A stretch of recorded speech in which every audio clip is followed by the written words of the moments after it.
सरकारची जबाबदारी नाही अध्यक्ष महोदय. अधिवेशन चालू असताना सरकारकडून जबाब मागायचा नाही, कधी मागायचा? तुम्हाला चर्चा करायची आहे की गोंधळ करायचा आहे? तुम्हाला चर्चा करायची आहे की गोंधळ करायचा आहे? मला आपल्याला एक विनंती करायची आहे की विरोधी पक्षाचं महत्वाचं आयुध हा 97चा स्थगन प्रस्ताव आहे. अध्यक्ष महोदय, काही स्थगन प्रस्ताव हे आपण आपल्या दालनामध्ये नाकारू शकता. ही काय आपण नवीन प्रथा पाडलेली नाही, पूर्वीपासून आहे, याची मला पूर्णपणे कल्पना आहे. परंतु सर्वसाधारणपणे अध्यक्ष महोदय, आम्ही ज्या वेळेला अशा पद्धतीचे स्थगन प्रस्ताव देतो त्यावेळेला साधारणपणे विधानसभा अधिनियम 97 अन्वये हे प्रस्ताव तुमचे त्या निकषामध्ये कसे बसत नाहीत हे आम्हाला आपण सुनावलं पाहिजे आणि आम्ही कसे बसतात हे आपल्याला किमान आम्ही सांगितलं. त्याकरताच मी तुम्हाला संधी दिलेली, पण त्याच्या व्यतिरिक्त ते सर्व काही बोलले नाही. मी सांगतो ना, म्हणून मी सांगतो ना अध्यक्ष महोदय की हे 1900 हा जो 97चा प्रस्ताव जो आम्ही दिलेला आहे तो कसा निकषामध्ये बसतो अध्यक्ष महोदय. आज ज्या एका शेतकरी कुटुंबाचा माझे सन्मान्य सदस्य विजय वडेट्टीवार यांनी उल्लेख केला, अध्यक्ष महोदय, अधिवेशन सुरू आहे. अधिवेशन सुरू आहे. अधिवेशन सुरू असताना लातूर जिल्ह्यातला एक शेतकरी, त्याचा स्वतःला बैल घेण्याची त्याची परिस्थिती नाही, खर्च करण्याची त्याची परिस्थिती नाही, अशा वेळेला ते जोत स्वतःच्या खांद्यावर त्यांनी घेतले अध्यक्ष महोदय, आपण पाहिलं असेल.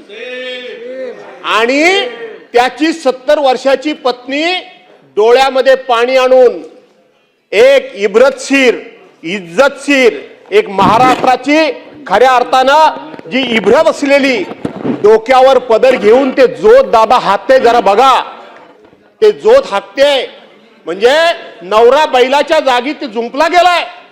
सरकारची जबाबदारी नाही अध्यक्ष महोदय. अधिवेशन चालू असताना आम्ही सरकारकडून जबाब मागायचा नाही, कधी मागायचा?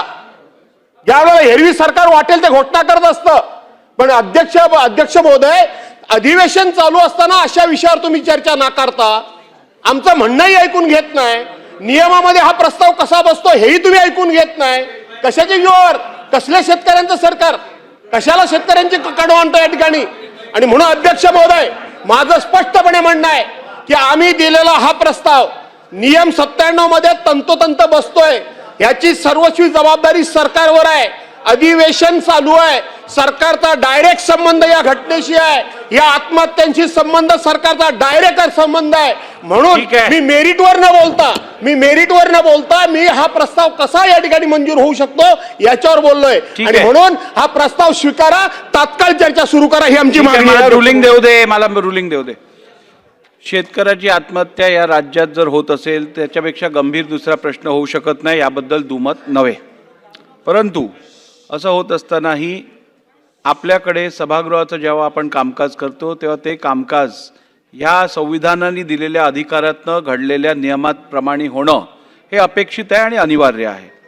तसं असताना ज्या वेळेला या प्रश्नावरती सखोल चर्चा इतर माध्यमातून जेव्हा होऊ शकते, विरोधी पक्षाचा प्रस्ताव आपण परवाला उद्याला घेऊ शकतो, त्यात तुम्ही मांडा, मी पूर्ण दिवस ह्याच्यावरती चर्चा घेईन.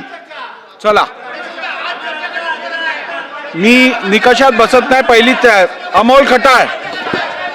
अध्यक्ष महोदय, तुम्हाला चर्चा करायची आहे की गोंधळ करायचा आहे? तुम्हाला चर्चा करायची आहे की गोंधळ करायचा आहे? तुम्हाला चर्चा करायची असेल तर प्रस्ताव सादर करा, उद्या पूर्ण दिवस मी याच्यावरती चर्चा घेईन. बसा.